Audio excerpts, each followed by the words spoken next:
So, Sheriff, within, I believe, the last 24 hours, we're now hearing of five more kids who have been arrested for making these threats. I know that there were some in your county. There were two yesterday in Putnam, and I believe there was one in St. Johns County. What the heck is going on with this? And I know you're frustrated. Yeah, yesterday it was our seventh judicial circuit, Volusia, Flagler, Putnam, and St. Johns County. There was one arrest in each of those counties. It might have even another one, a second one in Putnam, all for these kids, written threats, which is felony to second degree, they're going to shoot up the school. I don't understand whether it's copycatting, it's social media. I don't understand why they don't get the severity of what is about to come down on them. We've made 10 arrests since the school year, 11 arrests counting yesterday, since A the lot. school year started for written threats to kill. Every one of those kids is still in secure detention at the Department of Juvenile Justice. And we're working on how's the school going to assimilate them, after they get out from their 21-day stay. 10 arrests, that's a lot of arrest of kids. Have you, in all your years in law enforcement, had you ever witnessed or even encountered anything like this before? No, no. And I have to tell you, it was right after, if my memory serves me right, it was right after Parkland that it seemed these threats really started to take off. And then the legislature was kind enough to make the disruption on school on the campus, which was a felony, and then this written threats to kill. Obviously, it's a felony to second degree. We had a job last night. It was a little bit different. It was a student threatening to kill a fellow classmate, and he got arrested last night for that threat that he posted on social media. Outside of the realm, he posted it to other friends, and they forwarded that threat to us, and we were able to act on that. Can you talk about the level of frustration you have with this? Because I mean, you have been very vocal about this. I know that, when you talk about these threats, now you're talking about resources that are being diverted, resources that could be used in other aspects of law enforcement. You figure Friday afternoon, we held that press conference. We had received 54 tips of a school shooting that was going to occur in a 24-hour period. Our response to that was about a $21,000 cost. We made two arrests in that. So we spent about $21,000. So from a law enforcement perspective, it's draining resources, taken away from where we could really use them to investigate these. The second thing people forget is how many times could you ring that bell and expect law enforcement to respond every single time? There becomes a point where all human beings where maybe you're not responding in under a minute. Maybe your response is a minute and 30 seconds or a minute and 45 seconds because you've dealt with so many hoaxes. And when the real thing happens, that shooter gains the tactical advantage for that extra minute or a minute and a half. And then something that really, as a parent and grandparent, really hit home with me was a parent had said to me, every time that school goes into a lockdown, it takes days to get my daughter back into the swing of what school is about. These kids are talking about if they're in the bathroom and that school goes into lockdown, how they're supposed to climb up on top of the toilet tank and lock the door and keep their feet out of sight. I mean, that's no way for an elementary kid to go to school. 98% of the kids in our schools, they're there trying to do the right thing. They're trying to go to school. They're trying to be children, trying to grow up to be successful human beings. And you have this very, very small segment that thinks this is funny in a sick and depraved way to put a school on lockdown, to create panic. When these things go out and the parents see it, attendance drops by probably 35 or 40% some days because parents don't want or scared that something's going to happen and they're not sending their kids to school. You just brought up something too. You talked about how like kids are taught to go into the bathroom stall and climb up on the toilet. Is this now the new norm for kids, this type of training in school? Sadly, it is. I mean, my oldest daughter teaches third grade and in Philadelphia, and they have all these lockdown drills, and it's just now the way of life. I mean, I didn't grow up like that. I didn't have any of that. I can equate back to the kids that grew up in the Cold War, where they had the nuclear drills. We had fire drills. Once a month you had a mandatory fire drill. But this active shooter, and every time these threats come in, we don't wait till, the threat comes in at 11 o'clock at night or 1 o'clock in the morning. Detectives are responding immediately to try to decipher through what's going on and be able to assure the school when it opens that we've investigated this thing 85 ways from Sunday. We have extra resources here. We're good to go. Sometimes that's not the case. Sometimes the investigation is still ongoing when the kids are reporting to school. And that's always the scary issue in this thing. I mean, we had over the weekend, the 11-year-old with the kill list, for crying out loud. 12 fake weapons. There were airsoft pistols when he was posing his videos. You couldn't tell if that was real or not. And then he had a dozen different knives and those stars that they had, the Chinese stars that they have. And on his kill list was the bus driver, the nurse, and several classmates that we could make out, because the rest of the kill list, he stabbed the paper. Clearly, here's an 11-year-old that has emotional issues that, hey, you could still stab a bunch of people before we stop you. So this brings up to my next point too, because I know you went after the parents in this, and I have to ask, a kid with that many airsoft weapons that look real like that, I guess most people are thinking like you, what's going on with the parents? What's going on with the relationship between the parents and the children? How was this allowed to progress so far? In this kid's case, his father's doing a pretty good stint in federal prison for trafficking in narcotics. But that's one of the things we're exploring on how creative could we be. If I can't charge the parent with child neglect or another offense, how can I get them to pay for the cost of the investigation, either through the courts or in fact, my legal team right now is looking, is there a way to sue them civilly and drag them into civil court, and on behalf of the residents of Volusia County, sue them for not having control of their kids. There's got to be an answer somewhere here. We're just going to sort through it. My understanding right now is we are almost at the same number for the same time last year to date, the same 4 to 5 Florida tips that have come in. We had 271 come in last year for the first 3 weeks of school, and I think we're damn near close to that this year. And I know, in your press conference the other day, you said that if you find that a parent knew something and didn't report it, and didn't do anything to intervene, you're coming after the parent. We're coming after them. I think Georgia showed that, and I think it was Michigan might have been the other state that showed that you got to go after the parents. They have to understand you're not your kid's buddy. Okay, you're not your kid's friend. You're a parent. Act like a parent, sit them down, explain to them the severity of these false tips. It makes me wonder, at first, when all this was happening, I thought, well, maybe there could be some adults that are behind this, that are posing as kids behind the keyboard. But now that we're seeing more and more kids that are being arrested for this, have your investigators found anything on social media to suggest that this could be part of some large challenge on one of these social media platforms that kids are just taking part in? It's a great point. We haven't come across that yet because there doesn't seem to be that connectivity in the way that threats are coming in. I would probably say the kids that got arrested on Friday for the bulk of those 64 tips that came in, that they were. I think there was some connectivity there. But the other thing is parents play a role in this as well. Parents see something on social media, they alert law enforcement. Law enforcement debunks that. They turn around and post it as a parent in the know and create all of this confusion and all of this chaos when they were told by law enforcement that it was a hoax. Like the Walmart, there's going to be a shooting at Walmart on Friday, September 13th at noon.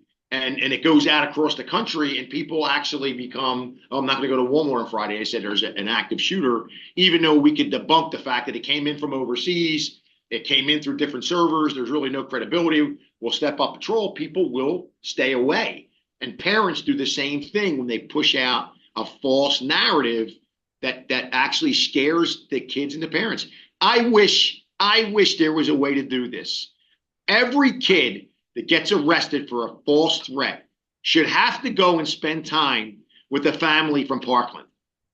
That's what I would like to see. And I don't know if any family wants to do that. Let these little bastards see what a shooter did to their family. What it looked like to go to school, to have your child go to school and never return home again. Let them see that. Let them see what they think is so funny. Because when you sit down and question them, that's the overwhelming response. It was a joke.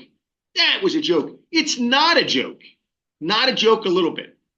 You think that, now that we're seeing so much of this, I know in Manatee County, they had that Scared Straight program at the Manatee County Jail. Is there anything in your area that allows for something like that?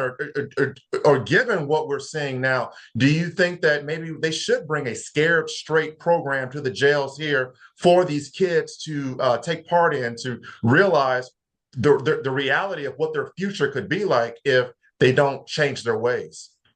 Yeah, I'm all for it if there's a way that you can come up and get it done. But I really think they need to sit across and look in the eyes of people who lost a loved one to an active shooter, to an active killer who was their age, who was doing just what they did, and nobody paid attention to it. Well, now everybody's paying attention. As a matter of fact, the Uvalde Foundation, they are citing our model of perp walking these kids and getting their parents out there. They want to do it on a national forum where you could go nationally and take a look at these kids, what they were arrested for, and take a look at their parents as well, as part of letting people know that we're watching what you're doing as parents. It's sad that we have to have this discussion, but yesterday I walked my grandkids to school, and they're 9 and 6.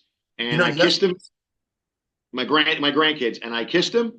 And I walked on my walk home. They live 3 blocks away. On my walk home, I thought to myself, how many parents and grandparents in America over the decades have done just what I did, and 215 never came for those families.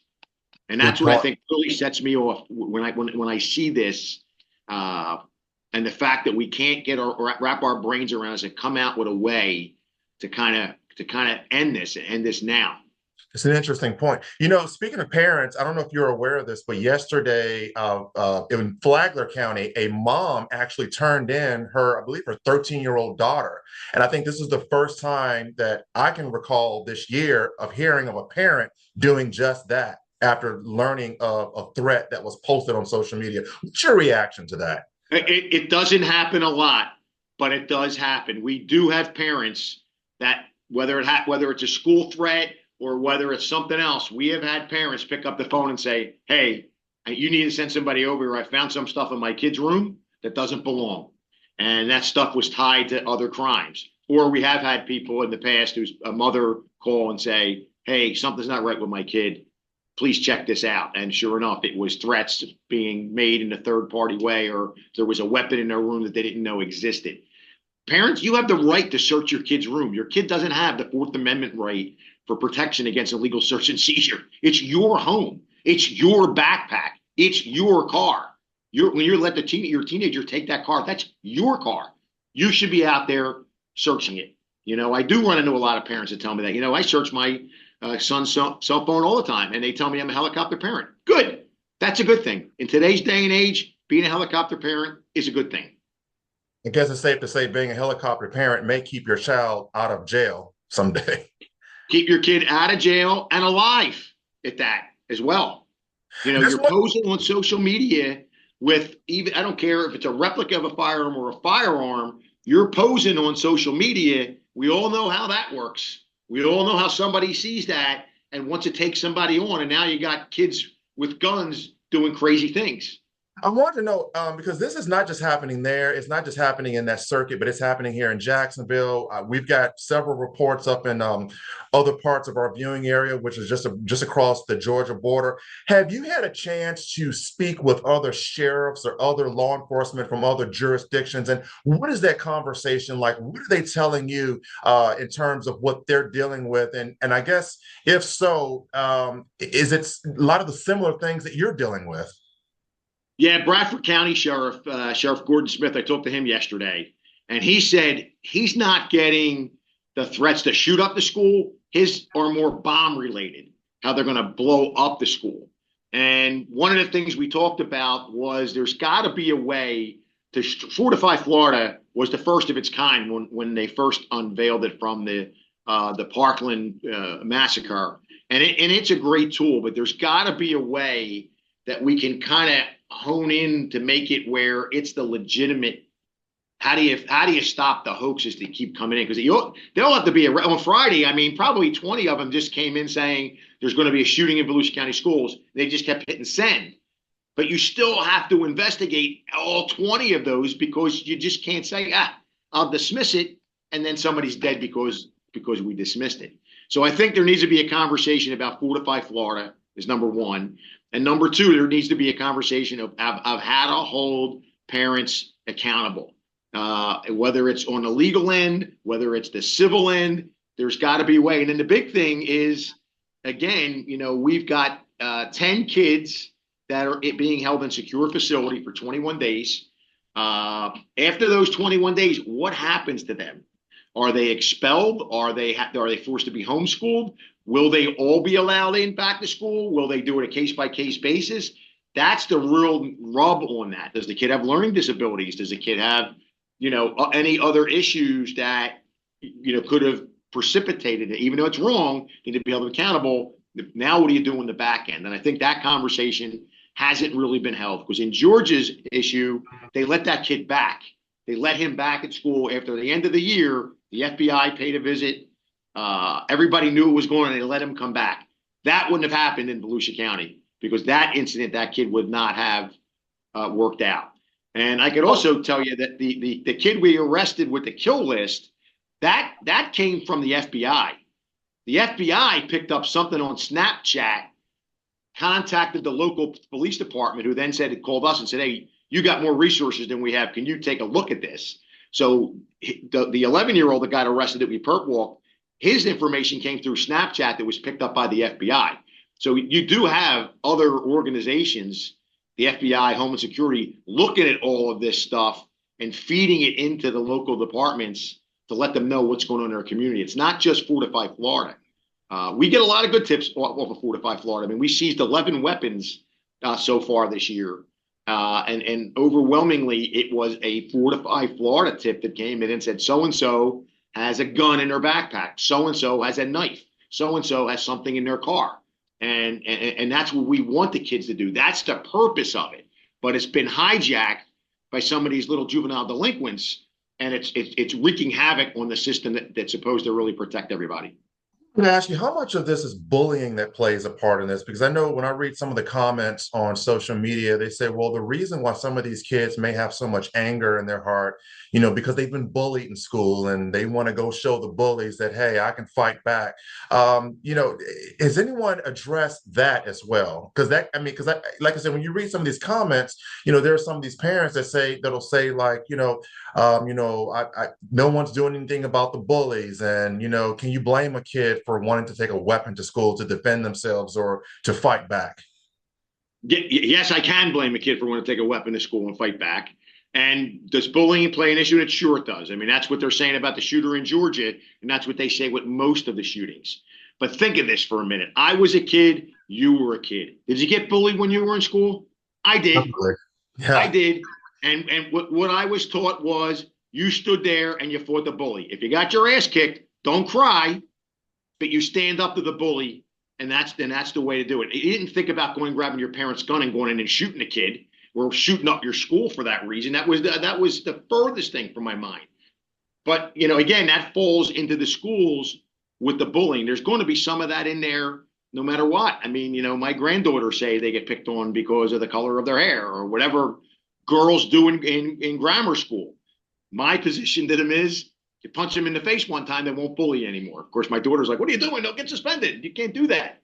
But you have to stand up to a bully, and you have to bring that to the attention to the school administration, and then they have to work through that from there. But solving a problem with a firearm ain't the way to do it. I have one last question.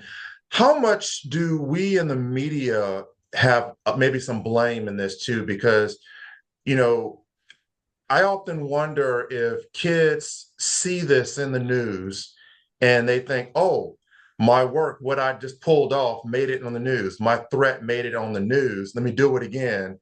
I'm just wondering, do you think that there is a role that media is playing in this by continuously putting this out there, or continuously airing or writing articles about every single threat that's out there?